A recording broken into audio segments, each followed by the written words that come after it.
오늘 저녁에는 너는 내 것이라, 너는 내 것이라. 누가 하신 말씀인가요? 하나님께서 누구에게? 우리에게 하신 말씀이에요. 너는 내 것이라. 이사야 43장 1절에 보면 야곱아 너를 창조하신 여호와께서 이제 말씀하시느니라. 이스라엘아 너를 조성하신 자가 이제 말씀하시느니라. 너는 두려워 말라. 내가 너를 구속하였고 내가 너를 지명하여 불렀나니 너는 내 것이라. 여기 너를 창조하신 여호와라는 말이 나오고 너를 조성하신 자가 라는 말이 나오는데 같은 말입니다. 그렇죠? 내가 너를 창조하였기 때문에 너는 내 것이다. 그 말씀이고 내가 너를 구속하였고 내가 또 너를 죄에서 구원하여 내었기 때문에 너는 내 것이다. 이렇게 하나님께서 우리에게 소유권, 하나님 우리에 대한 하나님의 소유권을 말씀하십니다. 누가복음 12장 42절에 보면은 주께서 가라사대 지혜 있고 진실한 무엇이 되어 청지기가 되어 주인에게 그 집 종들을 맡아 때를 따라 양식을 나누어 줄 자가 누구냐. 이 청지기라는 말이 있습니다. 이 청지기라는 말은 쉽게 말하면 주인의 재산을 다 맡아서 관리하는 책임자예요. 그 모든 재산이 자기 것은 아니지만 자기가 책임을 지고 관리하는 것입니다. 예를 들면 요셉이 애굽에 팔려가서 아주 충실하게 신실하게 살다가 그 보디발이라고 하는 아주 부자 관리의 가정에 뭐가 됐습니까? 청지기가 된 것입니다. 그 사람의 재산을 다 이 요셉이 관리하게 된 것이에요. 주인은 아니에요. 청지기는. 근데 우리가 청지기라고 주님께서 말씀하십니다. 오늘 이 개념을 가지고 좀 말씀을 나누겠습니다. 이 사람이 하나님의 청지기라는 게 무엇인가? 저 그림이 언제 그림인가요? 저게 사람이 처음 창조되었을 때에 범죄하기 전에 아담과 하와의 모습을 화가가 상상해서 그려놓은 것입니다. 근데 하나님께서 인간을 창조하실 때에 창세기 1장 28절에 이런 말씀이 있죠. 창조하신 다음에 하나님께서 인간을 창조하신 다음에 하나님이 그들에게 복을 주시며 그들에게 이르시되 생육하고 번성하여 땅에 충만하라. 땅을 정복하라. 바다의 고기와 공중의 새와 땅에 움직이는 모든 생물을 어떻게 하라? 다스리라. 가져라 하고 다스려라 하고 같아요? 달라요? 다르지요? 가져라 하는 것은 소유권을 주는 것이고 다스리라는 것은 관리권을 주는 것입니다. 달라요. 사람은 이 모든 천지 만물의 관리자지 주인은 아닙니다. 주인은 누구십니까? 하나님이십니다. 근데 사람이 이렇게 이 지구상에 이렇게 살다 보면 아담과 하와가 아무도 없고 살다 보면은 주인이 자기인 줄 알고 착각을 할 수 있어요. 여러분 남의 집에 전세로 들어가 가지고요. 똑같은 집에서 한 10년 전세 살면은 자기 집인 줄 알고 착각을 해. 땅 문서는 집 문서는 주인이 가지고 있는데. 그래서 하나님께서 이 아담과 하와가 하나님이 주인이라는 사실을 잊어버리지 않도록 하기 위해서 창치를 하셨어요. 여러분 이걸 잘 들어보셔야 됩니다. 창세기 2장 9절에 여호와 하나님이 그 땅에서 보기에 아름답고 먹기에 좋은 나무가 나게 하시니 동산, 에덴 동산 가운데에는 무슨 나무가 있었습니까? 생명나무와 선악을 알게 하는 나무도 있더라. 그러니까 먹으면 생명을 얻는 나무와 먹으면 죽는 나무가 같이 옆에 있었단 말이죠. 왜 그랬을까요? 왜 이 두 나무를 같이 있게 동산 가운데다가 두었을까요? 자, 하나님께서 그 두 나무를 같은 곳에 에덴 동산 중앙에 두신 이유가 있습니다. 아담과 하와가 계속 영생을 하려면 무조건 영생이 아니고 생명나무의 과일을 계속 먹어야 되는 거예요. 그럼 생명나무의 과일을 먹으러 에덴 동산 가운데 가면 뭐가 보입니까? 선악과가 보이는 거예요. 이 아담과 하와는 그 선악과를 볼 때에 자기들이 마음대로 먹을 수 없는, 손댈 수 없는 선악과를 보는 순간에 만물의 주인이 자신들이 아니고 창조주 하나님이심을 상기하는 것입니다. 생각나는 거예요. 그러니까 이 선악과를 먹는다는 것은, 선악과를 먹었다는 것은 창조주 하나님이 자기들의 주인이라는 사실을 거부하는 거예요. 그래서 선악과를 먹으면 하나님과 사람의 관계가 끊어져서 생명의 근원이신 하나님으로부터 분리되기 때문에 죽는 거예요. 그만큼 이 선악과는 아주 중요한 의미를 가지고 있었습니다. 자, 이제 정리를 좀 하겠습니다. 성경에 나타난 이 청지기 정신이 무엇인지, 사람을 포함해서 모든 만물의 주인은 온 세상과 사람을 창조하신 하나님이시다. 맞습니까? 인정하십니까? 오케이. 두 번째, 하나님께서는 사람에게 자신의 몸, 우리 몸과 함께 몸을 포함해서 세상의 만물을 관리하는 책임을 부여하셨다. 맞습니까? 몸까지예요. 몸까지 내 것이 아니고 누구의 것이에요? 하나님의 것이고 우리는 관리자입니다. 관리자.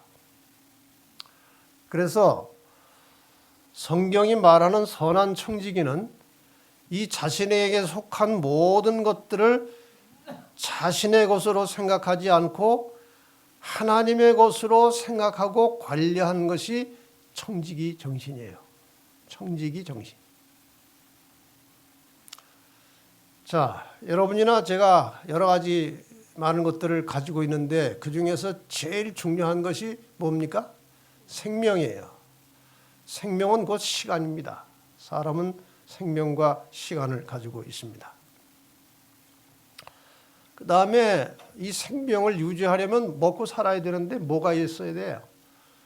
돈이 있어야 됩니다. 재물도 있습니다. 태어날 때 다 맨몸으로 나왔는데 지금 뭘 많이 가지고 있죠? 저도 여기 지갑에 돈이 좀 들어있어요. 다 뭘 가지고 있어요. 그 다음에 재능. 사람이 다 자기가 뭔가 할 수 있는 재능과 은사가 있어요. 은사. 그 다음에 이 몸, 이 마음을 포함한 몸이 있습니다. 이것이 다 누구의 것이라는 거예요? 창조주 하나님의 것이라는 것이 청지기 정신입니다. 내 것이 아니고 하나님의 것이라는 정신을 가지라는 거예요. 그러니까 몸에다가 뭐를 입을 통해서 집어넣을 때도 자기 마음대로 집어넣으면 안 되고 주인이 좋아하는 것을 집어넣어야 돼요. 그래야 그게 청지기예요. 자, 그러면 우리가 이 생활 속에서 평상시의 생활 속에서 하나님이 나의 주인이심을, 하나님의 주권을 인정하는 객관적인 표시가 예배라고 하는 것입니다. 예배. 다니엘 세 친구가 바벨론에서 당한 시험을 여러분이 아십니다. 너무나 잘 아시기 때문에 제가 이야기는 하지 않겠습니다. 두라 평지에 느부갓네살 왕이 금신상을 세워놓고 뭐라고 명령했습니까?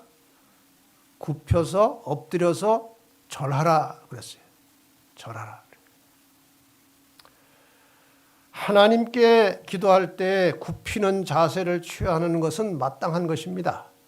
그러나 그 위에 어떤 사물의 물질에 대해서도 굽혀 절하면 안 되는 겁니다. 오직 하나님께만 하는 것입니다. 그런데 이러한 예배 행위가 하나님께만 돌려야 하는 예배 행위가 이 바벨론에 있는 세 포로들에게 강력하게 요구되었습니다. 물론 결론은 여러분이 잘 아십니다. 거절했죠. 할 수 없다고. 그러한 행위, 예배는 아무한테나 하는 게 아니고 세상의 주권자이시며 우주의 통치자이신 오직 하나님께만 나타내야 할 경배의 표현, 그것이 예배입니다. 굽혀서 경배하는 것입니다. 자, 이제 예배를 조금 더 구체적으로 생각해 볼까요? 예배란 무엇이냐 이거예요. 지금 방금 말씀드린 대로 예배라고 하는 것은 창조주와 피조물 관계에서만 성립하는 것입니다. 우리가 천사들에게 예배하고 경배할 필요가 없습니다. 오직 창조주 하나님께만 피조물로서 예배를 드리는 것입니다. 그러니까 예배자, 하나님 앞에 예배하러 온 예배자들은 마음속 중심에서 양심적으로 창조주를 자신의 주권자로 인정하는 마음으로 예배를 드리는 것입니다. 지금 여러분 예배를 드리고 계시는데 하나님이 나의 주인이시고 주권자이심을 인정하십니까? 그럼 예배 드릴 자격이 있습니다. 이것이 안 되면 예배를 드릴 이유가 없는 겁니다. 의미가 없어요. 자, 그럼 아까 우리가 소유한 것을 네 가지로 말씀을 드렸는데 우선 가장 기본적인 것 두 가지를 먼저 살펴보겠습니다. 우리가 가지고 있는 것 생명입니다. 생명. 시간이에요. 그 다음에 물질입니다. 이 두 가지로 사람이 사는 거예요. 이 생명, 시간의 주인이 하나님이심을 인정하는 표시, 신앙을 고백하는 표시가 무엇일까? 이것이 안식일입니다. 일주일이라는 시간 전체가 다 하나님의 것이지만 이 시간 전체가 하나님의 것임을 인정하는 신앙 고백이 안식일을 따로 구별하여 그날을 거룩하게 존귀하게 즐겁게 지키는 것입니다. 요즘 많은 기독교인들이 이 안식일이라고 하는 말 대신에 주일이라고 하는 말을 씁니다. 주일. 성경에 주일에 예배하라고 하는 말은 없고 여전히 살아있는 십계명 속에 이거 폐지되지 않았죠?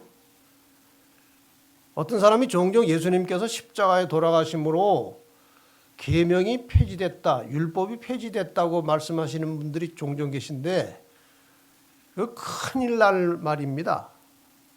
여기 내용 보시면 폐지돼도 괜찮은 게 있습니까?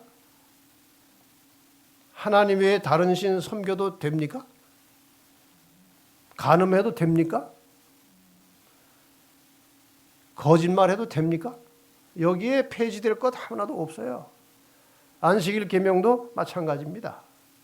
그래서 우리는 성경에 나타난 예배일을 하나님을 예배하는 시간을 우리는 안식일이라고 표현하는 것이 성경적입니다. 안식일에 우리가 예배 드리는 것 이것은 하나님이 나의 생명과 나의 모든 시간의 주인이라는 사실을 인정하는 고백하는 신앙의 표현이에요. 내가 가지고 있는 물질의 재물에 좀 더 구체적으로 말하면 내가 가지고 있는 돈의 주인이 하나님이심을 인정하십니까? 이 질문을 하면 대답을 잘 안 해요. 인정하기가 싫은 모양이에요. 여러분 잘 생각해 보세요. 사람이 어떤 형태로 돈을 벌든지 간에 그 모든 돈을 벌게 하는 근원은 하나님께로부터 나오는 거예요. 목수가 무슨 가구를 만들어서 돈을 벌었잖아요. 그 나무는 사람이 못 만들어요. 그건 하나님이 키워놓으신 것을 누군가가 도둑질해가지고 잘라서 팔아먹은 거를 사가지고 목수가 일을 하는 거예요. 심지어 이 마이크를 요 만드는 이 광물질을 사람이 못 만들어요. 하나님이 다 만들어 놓으신 것을 이용하는 것입니다. 그러니까 사람은 물건은 만들 수 있어도 물질은 못 만들어요. 그래서 하나님이 창조하신 물질을 가지고 활용해서 하나님이 주신 지혜와 하나님이 주신 건강으로 무언가를 해서 수입이 있었다면 그거는 다 하나님의 것입니다. 인정하십니까? 네. 그것을 인정하는 표시가 11조예요. 그러니까 우리가 가진 재물의 10분의 1만 하나님의 것이 아니고 전체가 다 하나님의 것입니다. 그것을 인정한다는 신앙의 표현 고백이 11조를 정직하게 아주 기쁘게 즐거운 마음으로 드리는 것입니다. 교회 나오는 분들 중에 어떤 분들은 11조라는 말만 나오면 괜히 몸이 불편하고 마음이 뒤숭숭하고 그 복잡한 사람들이 있어요. 그건 아직 하나님과 올바른 관계가 맺어 있지 않다는 증거입니다. 예배를 받는 하나님과 예배자의 관계, 이 창조주와 피조물의 관계가 제대로 성립이 되어 있으면 전혀 아까울 것이 없는 거예요. 당연한 것이고 즐거움이 되어야 하는 것입니다. 하나님이 나의 주인이라는 사실 그 자체만 가지고도 즐거운 일입니다. 그런데 이 11조를 잘 연구해 보면요, 이것이 선악과와 관련이 있다는 거예요. 선악과. 인간이 타락한 이후에 하나님께서는 더 이상 선악과를 가지고 시험할 수 없으셨습니다. 선악과는 이제 없으니까. 에덴 동산에서 쫓겨났잖아요. 뭘 가지고 이 사람이 하나님께 충성하는, 하나님을 주인으로 인정하는 그런 신실한 피조물인지 무엇을 통해서 확인하실 수 있어요? 인간에게는 하나님께서 모든 선하고 온전한 선물의 근원이시며 재물 얻을 능력을 주시는 분이심을 끊임없이 생각나게 해주는, 상기시켜주는 요소가 여전히 필요했던 것입니다. 타락한 이후에도. 타락했다고 하나님의 소유가 아닙니까? 타락해도 하나님의 소유예요. 그래서 타락한 이후에도 뭔가 사람들이 하나님이 나의 주권자이심을 생각나게 해주는 요소가 필요했다는 거예요. 더 나아가서 하나님께서는 우리의 주권자임과 동시에 모든 축복의 근원이심을 생각나게 상기시켜주기 위해서 11조와 헌금 제도를 제정하시고 그 백성들에게 가르쳐 주셨던 것입니다. 많은 사람들이 이 11조가 이스라엘 백성들이 애굽에 나와가지고 광야를 지나는 동안에 그 레위인들은 다른 아무 일도 없이 그저 제사만 드리고 성전 봉사를 하기 때문에 이제 11조를 가지고 부양하기 위해서 그때 하나님께서 11조 제도를 만드셨다고 생각하는 분들이 많이 계신데 그건 성경을 잘 모르는 겁니다.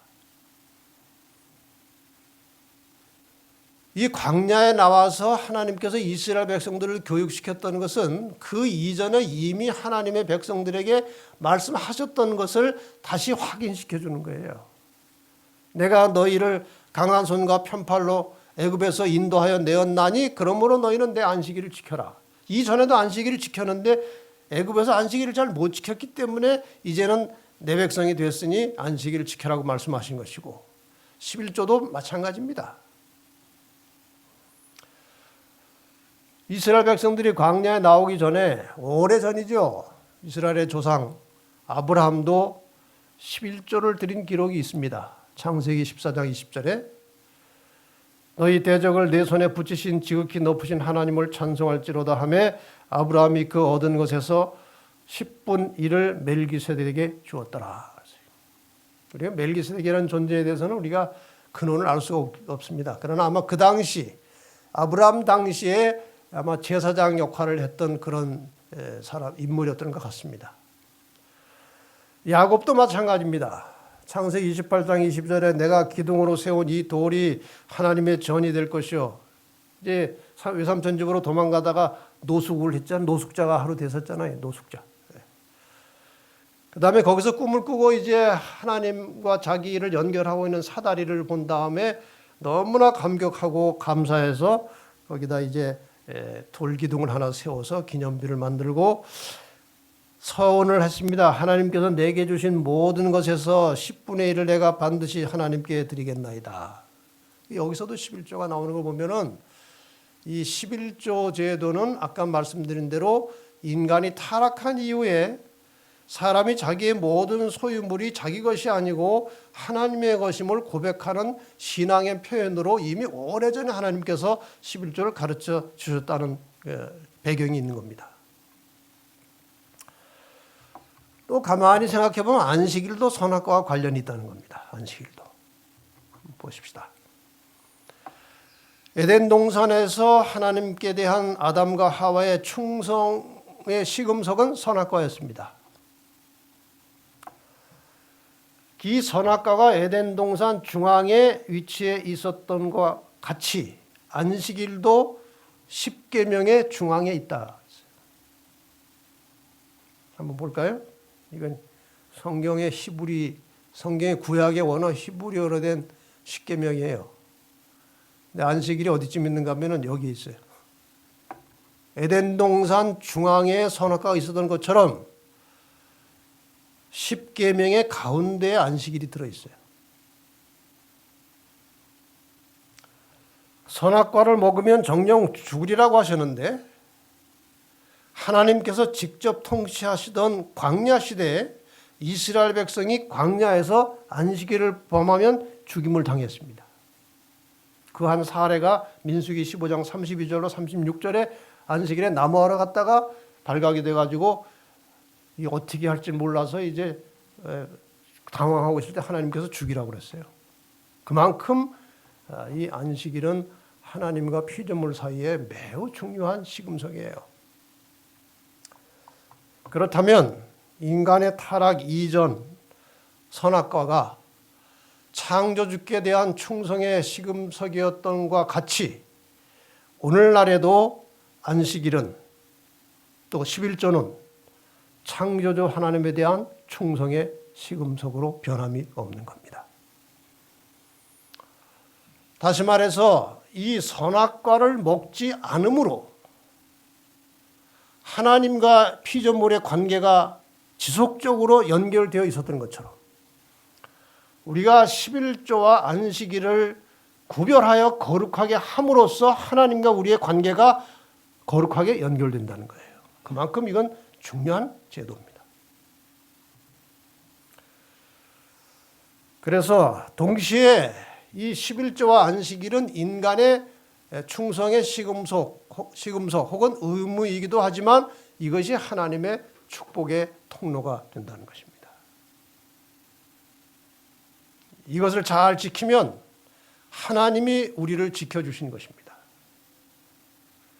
안식일을 잘 지키면 하나님이 우리의 생명을 지켜주십니다.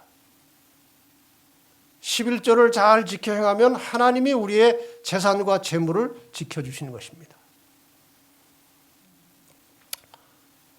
꽤 오래전에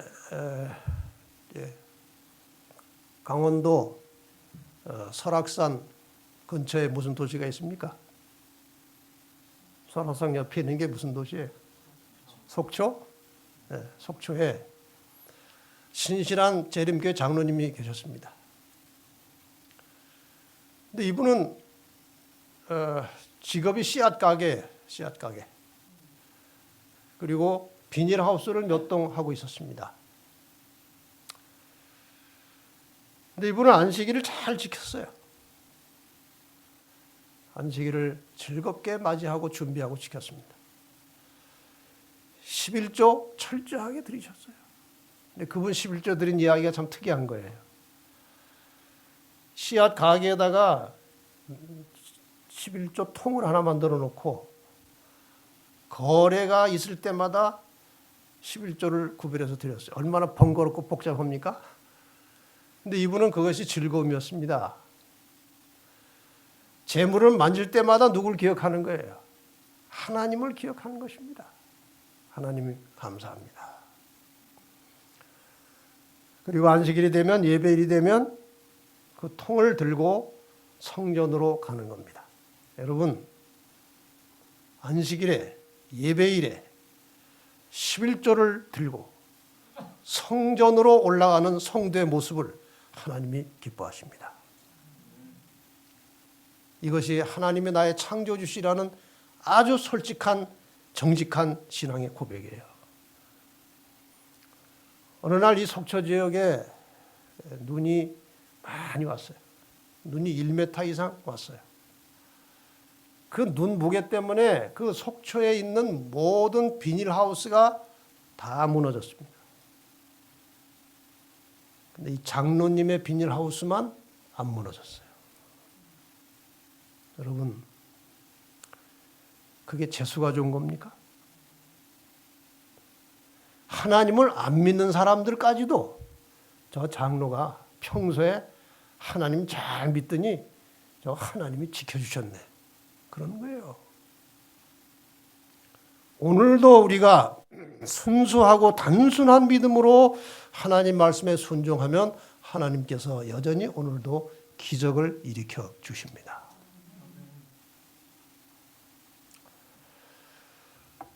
더 나가서 이제 신약 시대에 들어와서는 이 하나님의 소유권 개념이 좀 더 구체적으로 강조되기 시작했습니다. 고린도전서 6장 19절 20절에 보면 너희 몸은 너희가 하나님께로부터 받은 바 너희 가운데 계신 성령의 전인 줄을 알지 못하느냐. 성령의 전이 곧 성전이지요. 성전임을 알지 못하느냐. 너희는 너희 것이 아니라 값으로 산 것이 되었으니 그런즉 너희 몸으로 하나님께 영광을 돌리라 그랬어요. 이 몸이 물론 우리 마음을 포함해서 자기 것이 아니라는 거예요.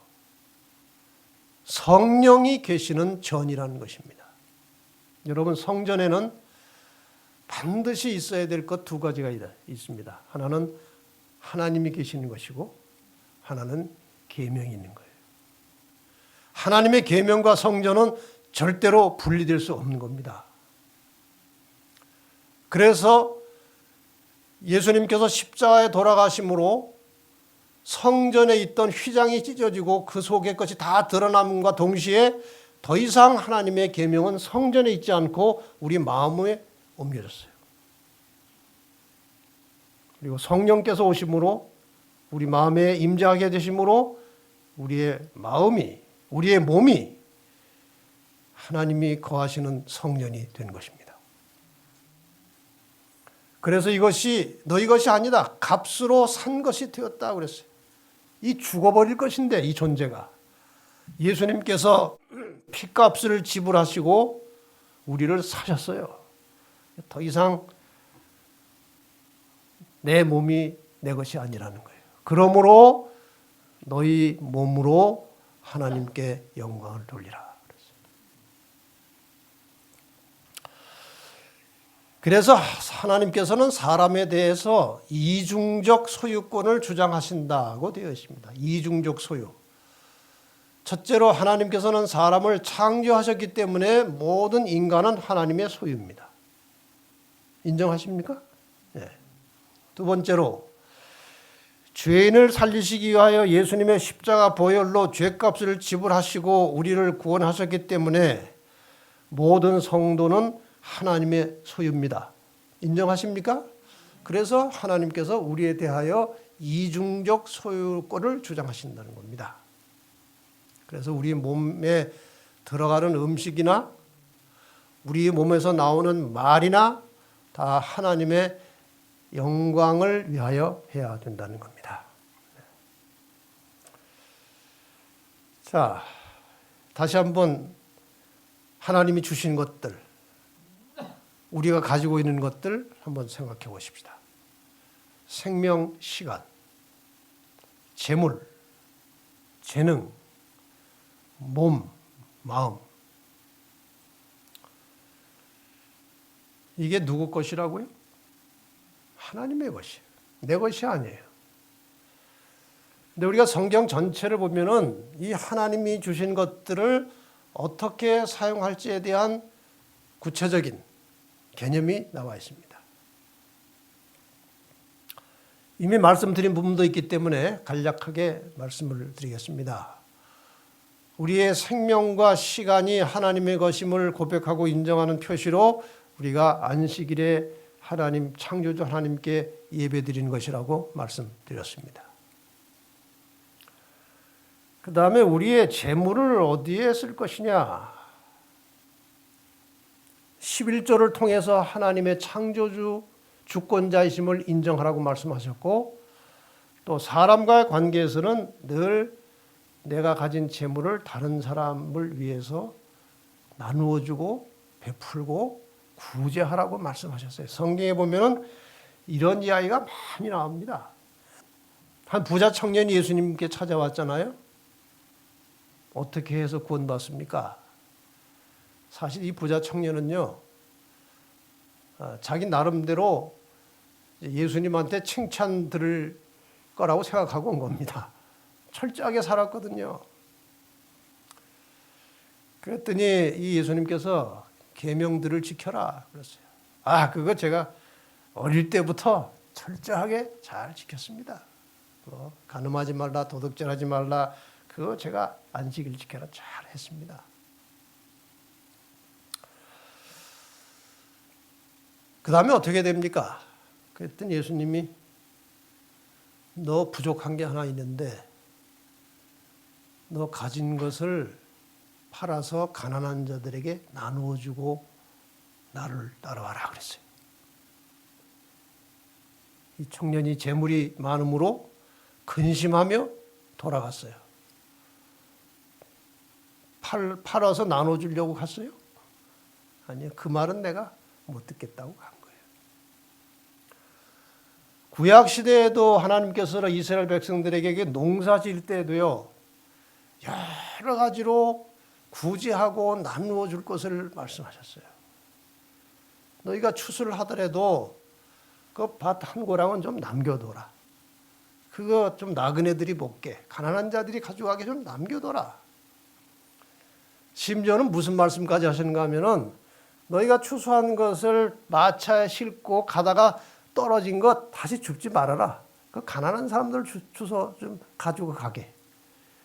이렇게 하나님께서는 매사에 그 가난한 자들과 어렵고 힘든 자들을 돌아보라고 말씀하셨어요.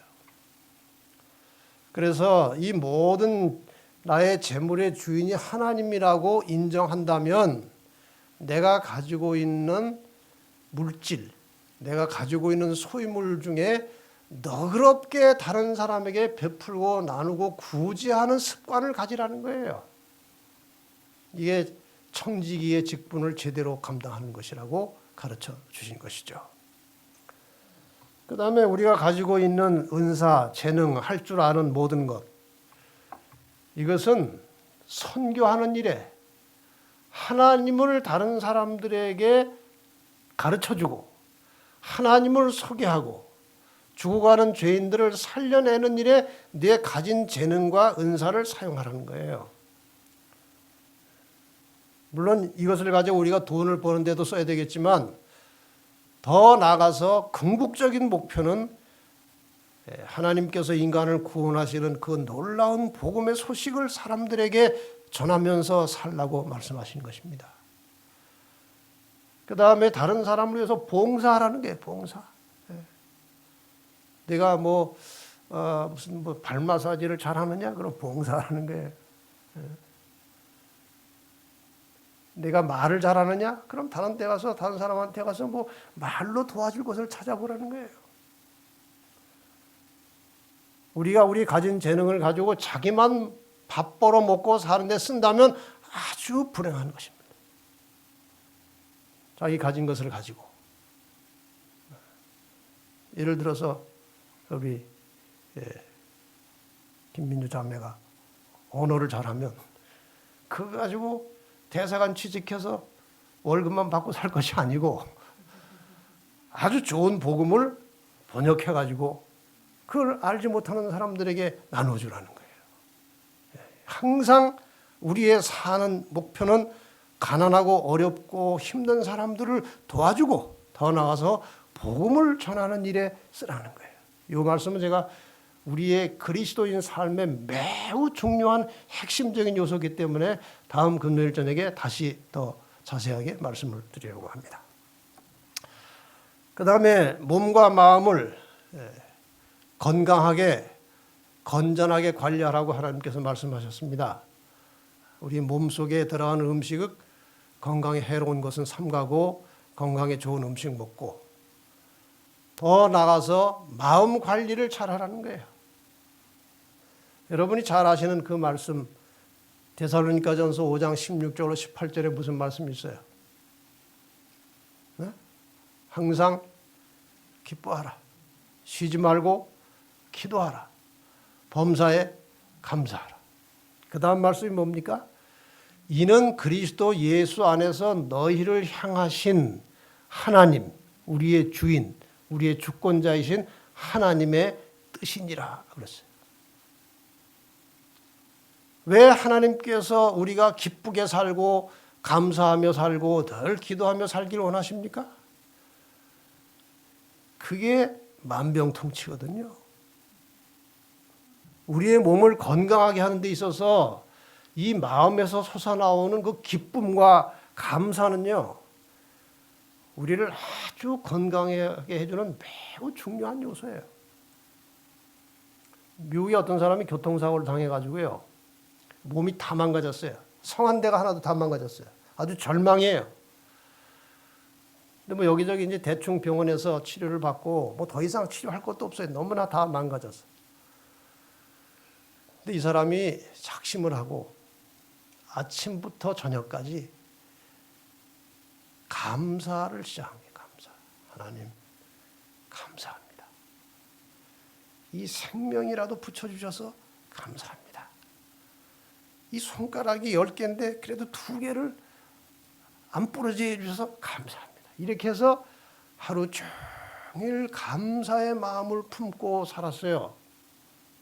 1년 정도 지나니까요, 몸의 기능들이 거의 다 살아나더라는 거예요. 왜 하나님께서 우리에게 감사하라 기뻐하라고 말씀하셨는가 하면 하나님이 인간을 창조하셨기 때문에 하나님이 이 몸이 어떨 때 컨디션이 좋아지고 치료가 되는지 하나님이 아시는 거예요. 그래서 하나님이 처방해 주신 것입니다. 어떤 명의도 그런 처방은 못하는 겁니다. 하나님이기 때문에, 우리를 만드신 분이기 때문에 우리를 고치실 수 있는 거예요.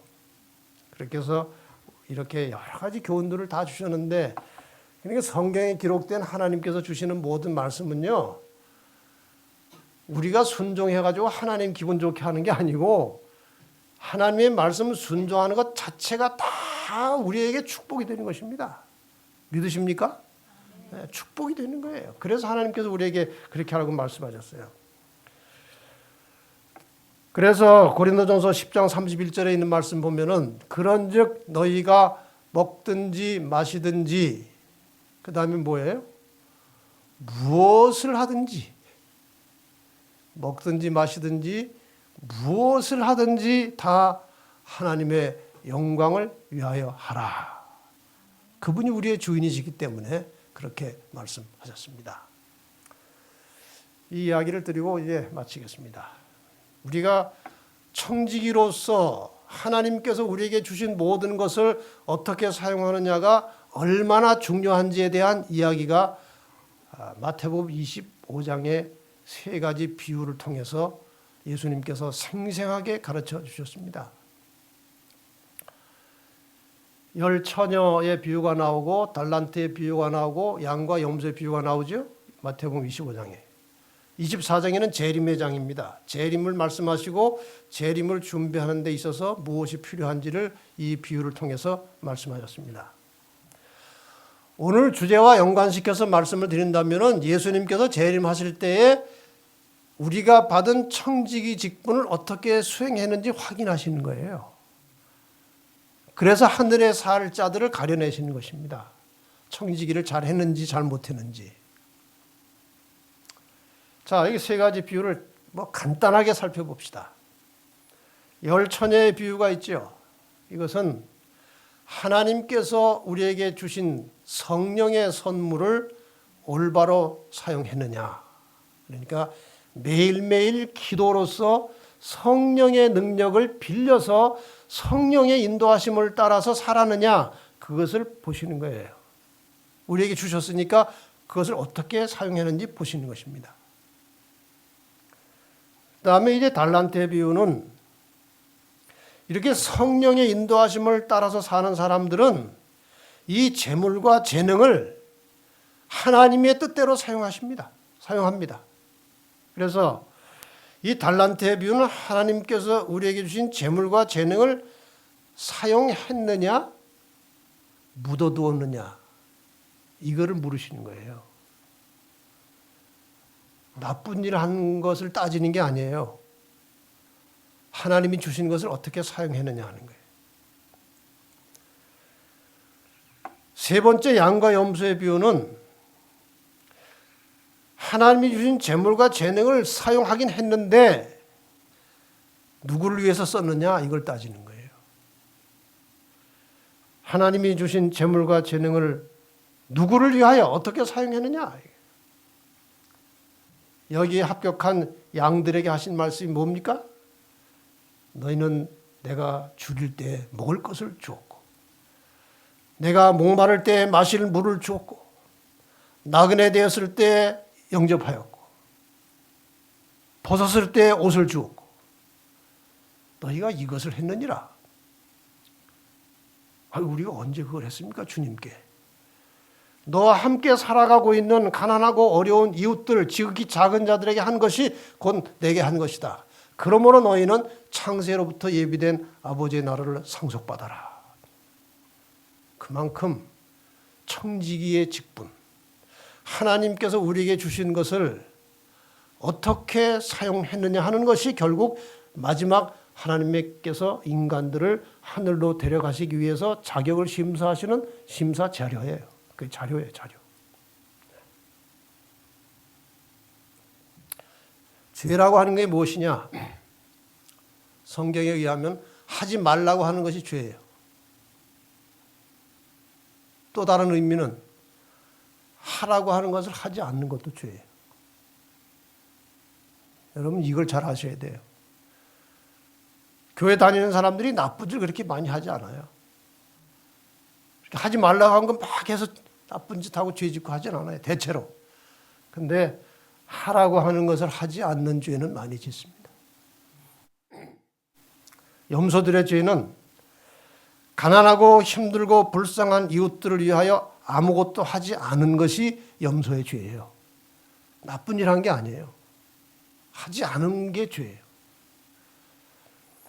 주변에서 죄로 인하여 죽어가는 사람들에게 구원의 소식을 전하지 않고 그래서 그들이 구원받지 못하도록 한 것이 염소의 죄예요. 이것이 죄예요. 나쁜 일 한 게 죄가 아니고 하라고 한 것을 안 한 것이 죄라고 그랬어요. 여기. 오늘 우리들의 죄는 무엇입니까? 여기에 비유한다면 우리가 가진 모든 것들이 우리를 창조하신 하나님의 것이 아니고 자기의 것이라고 생각하는 것이 죄예요.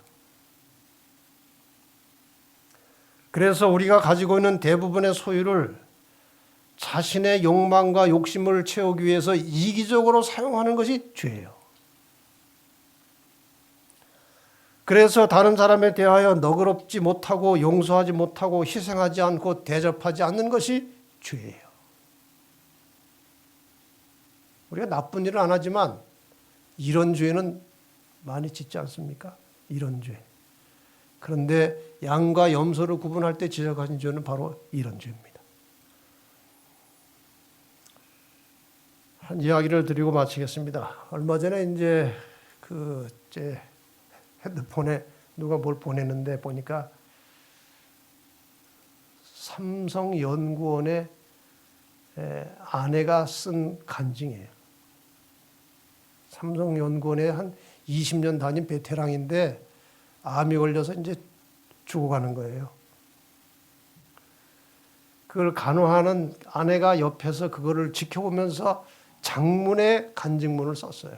근데 그것 뭐 다 소개해드릴 수는 없고 이제 이런 내용입니다. 아주 집을 멋지게 해놓고 살았어요. 저게 이제 집의 한 구석입니다. 저게 한때는 이 아름다운 집이 제 가장 큰 자랑이었습니다. 하지만 남편이 아프고 보니 제가 있을 곳은 궁궐 같은 우리 집이 아니라 몇 평 안 되는 비좁은 병실이더군요. 여기 보세요. 저 집하고 이 병실하고 비교해 보세요. 이분은 또 그릇을 그렇게 많이 모았나 봐요. 예쁜 그릇들을.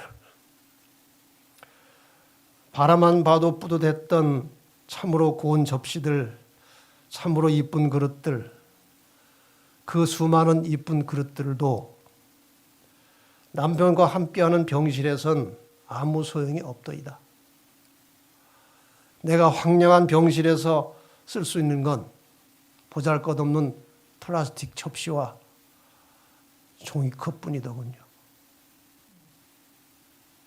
집에 그렇게 화려한 그릇들이 아무 쓸데가 없더라는 거예요.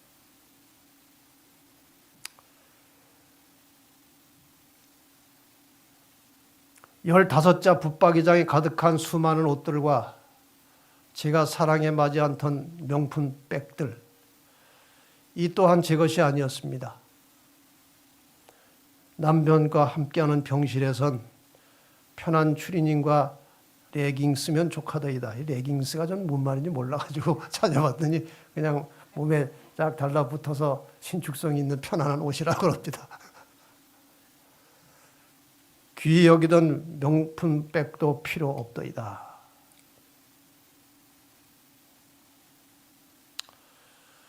어디 그뿐인가요? 20년 넘게 나의 자랑이었던, 나를 빛나게 해준다고, 나를 완전케 해준다고 믿었던 내 남편도 제 것이 아닙니다. 내 것이 아닙니다. 의사들은 말합니다. 마음의 준비를 하라고. 이 또한 내 것이 아니라고.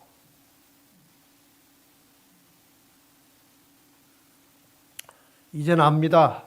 내 분신, 내 생명, 내 사랑하는 아이들조차 제 것이 아니라는 것을요. 이 아이들 또한 그분이 제게 잠시 맡기셨던 선물임을 제가 잊고 있었네요.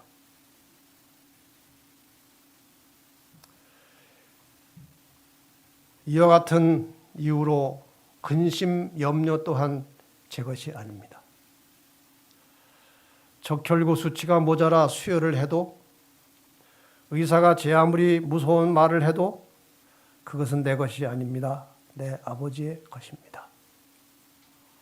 너희 염려를 다 주께 맡기라. 이는 그가 너희를 돌보심이라. 근심 염려는 다 주께 맡기고 남편 또한 주께 맡기고 저는 이 밤 또 기다립니다. 이거를 깨달은 겁니다. 여러분, 남편 아프기 전에 먼저 깨달으시기 바랍니다. 부인 아프기 전에 미리 깨달으시는 게 지혜입니다. 이걸 다 정리해서 제가 내린 결론입니다. 내 것이 아닙니다. 나의 몸과 생명, 나의 재물, 나의 재능 모두 다 내 것이 아닙니다. 다른 사람의 유익과 행복을 위하여 또 그들의 영원한 생명과 구원을 위하여 아낌없이 남김없이 사용하라고 하나님께서 잠시 맡겨두신 선물입니다. 내가 진정으로 하나님을 사랑하고 또 다른 사람을 사랑하는 마음으로 하나님께서 나에게 맡겨주신 모든 것들을 그분의 영광을 위하여 그리고 다른 사람의 행복과 구원을 위하여 사용하고 있다면 그것이 구원받은 하나님의 자녀라는 증거가 아닐까요?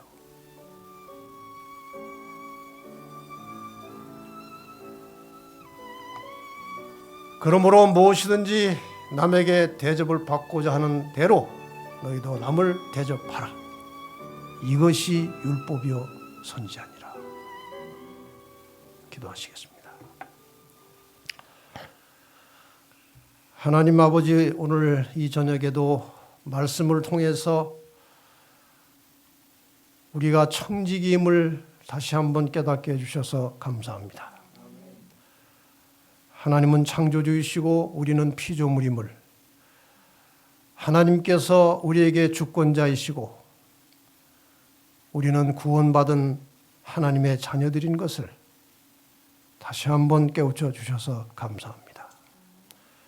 저희가 가지고 있는 모든 것을 마치 내 것처럼 자랑하고 아끼고 이기적으로 사용했던 우리의 죄들을 용서하여 주시고 이 저녁 새 마음을 창조하여 주시옵소서.